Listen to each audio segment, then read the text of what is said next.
Hi నమస్తే welcome to Mara media. నేను మీ కేవీఆర్. ఆంధ్రప్రదేశ్ రాజకీయాలు మరి ఎంత దారుణంగా తయారైనాయో ఇక గత 7 నెలలుగా చూస్తూనే ఉన్నాం కదా. నిన్న చినబాబు లోకేష్ గారి బర్త్డే సందర్భంగా టీడీపీ కార్యకర్తలు ముఖ్యంగా తెలుగు తమ్ములు చేసిన వీరంగం అంతా ఇంత కాదు.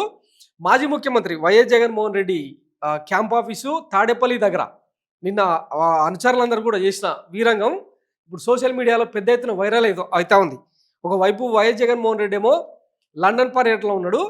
తర్వాత చినబాబు గారు, మన నారా చంద్రబాబు గారు ముఖ్యమంత్రి గారేమో దావోస్ పర్యటనలో ఉన్నారు. ఈ నేపథ్యంలో మరి ఎవరి గైడ్ లైన్సో లేకపోతే ఎవరి దిశానిర్దేశమో తెలియదు కానీ ఇగో ఇట్లా వీరంగం వేసిరన్నట్టు. పోలీసులు చోద్యం చూస్తుండగా ఒక మాజీ ముఖ్యమంత్రి ఇంటి ముందర ఇట్లా వీరంగం వేసే అధికారం ఎవరిచ్చిర్రు? సరే, రోడ్ షోలు ఇవన్నీ అంటే ఒక తమ అభిమాన నాయకుడికి సంబంధించి బర్త్డేని సెలబ్రేట్ చేసుకోవడం ఎవరు తప్పు పట్టరు. కానీ సెక్యూరిటీ ల్యాప్సెప్స్ను కళ్ళకు కట్టినట్టు చూపిస్తున్న ఈ ఘటనను ఏం చేయాలి?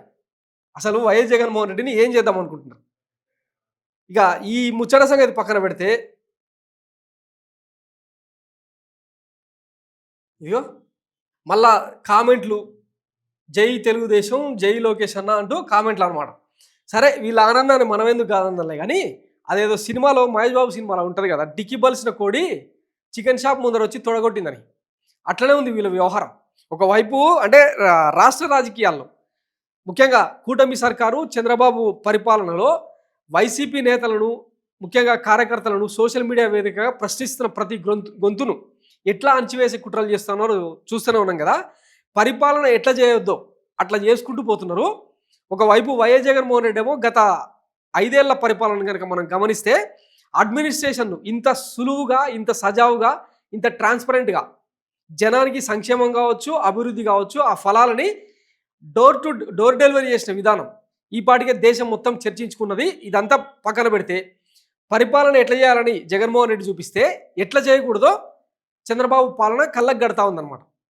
ఈ నేపథ్యంలో ఇక సోషల్ మీడియా పోస్టులను ఉద్దేశించి మాట్లాడితే గతంలో అప్పుడెప్పుడో వైఎస్ జగన్మోహన్ రెడ్డి క్యాడరు ఆయనను ఓన్ చేసుకొని టీడీపీని ముఖ్యంగా లోకేష్ను, నారా బ్రాహ్మణిని, నారా భువనేశ్వరమ్మను వీళ్ళందరినీ బాగా విపరీతంగా ట్రోల్ చేసి వల్గర్ కామెంట్స్ పెట్టినని టార్గెట్ చేసిరు. బాగానే ఉంది. గతంలో నేనే చాలా సందర్భాల్లో చెప్పిన సమర్థిస్తున్నాం ఈ చర్యలను. కానీ ఈ చర్యలు సేమ్ టైం టీడీపీ జనసేన కార్యకర్తలకు కూడా వర్తిస్తే ఇంకా బాగుంటుంది. ఆంధ్రప్రదేశ్ అంటే మరొకసారి అంటే అత్యంత జుగుప్సాకరంగా, అత్యంత దారుణంగా మారిన ఈ పాలిటిక్స్కు ఇది కరెక్టు అని చెప్పి కూడా చెప్పారు. అదేందో మరి స్విచ్ ఆన్ చేసినట్టు, స్విచ్ ఆఫ్ చేసినట్టు మొత్తం సోషల్ మీడియాలో ఆ వల్గర్ కామెంట్స్ అన్నీ ఆగిపోయినాయి. ఇది ఆహ్వానించదగ్గ పరిణామం అనుకుందాం.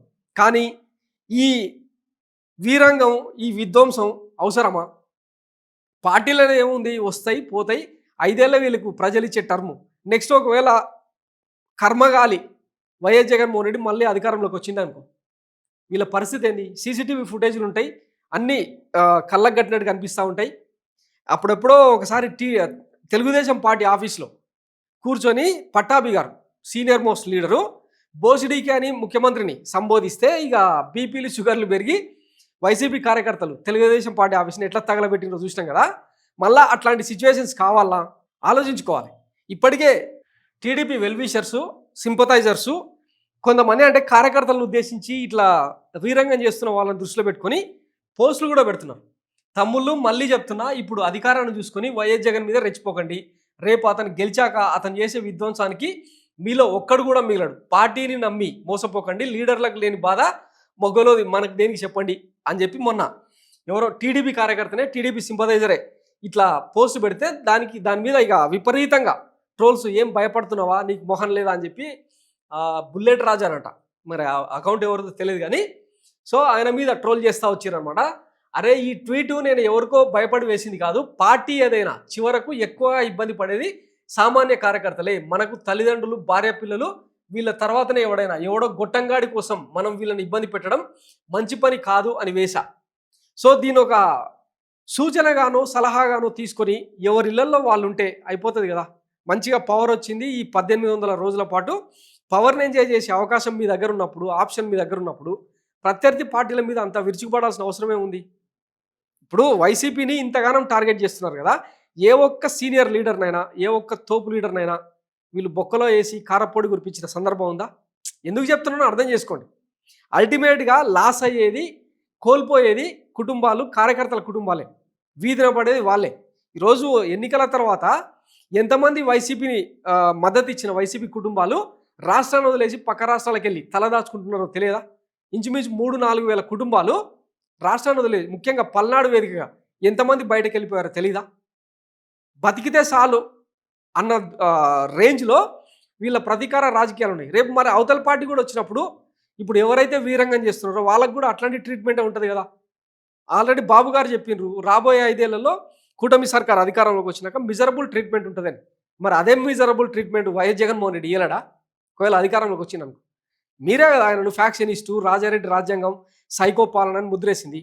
ఒకవేళ ఆ సైకో పాలన, ఫ్యాక్షన్ పాలన ఇవన్నీ చూపిస్తే తట్టుకోగల కెపాసిటీ మీకున్నదా? ఆలోచించుకోవాలి కదా!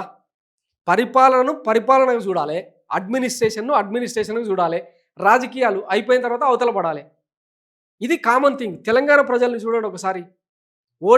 ఓటింగ్ జరిగేంత వరకు తిట్టుకున్నా, కొట్టుకున్నా, ఎంత పగ ప్రతీకారాలతో రేగిపోయినా పోలింగ్ అయిపోయిన సాయంత్రం ఈ పార్టీ, ఆ పార్టీ కార్యకర్తలు అందరూ కలిసి దావత్ చేసుకుంటారు. అది ఇక్కడున్న మంచి కల్చర్ తెలంగాణలో. ఇట్లాంటి రాజకీయాలను ఆంధ్రప్రదేశ్‌లో కూడా చూడాలని మాకున్న, అంటే ప్రజాస్వామ్యవాదులుగా కావచ్చు, మానవతావాదులు కావచ్చు, మేము కోరుకునేది ఇది. దయచేసి ఇట్లాంటి చిల్లర శాస్త్రాలు చేయకండి. ఎందుకంటే మంచిది కాదు ఇది. అల్టిమేట్‌గా మన ఎనికిల కొన్ని ఫ్యామిలీస్ ఉంటాయి. మనల్ని నమ్ముకొని భార్య బిడ్డలు ఉంటారు. తల్లి కూతుళ్ళు ఉంటారు. అక్క చెల్లెళ్ళు ఉంటారు. ఎదిగొచ్చిన యువకులు చేయాల్సిన పని ఇది కాదు. కెరీర్ మీద దృష్టి పెట్టండి.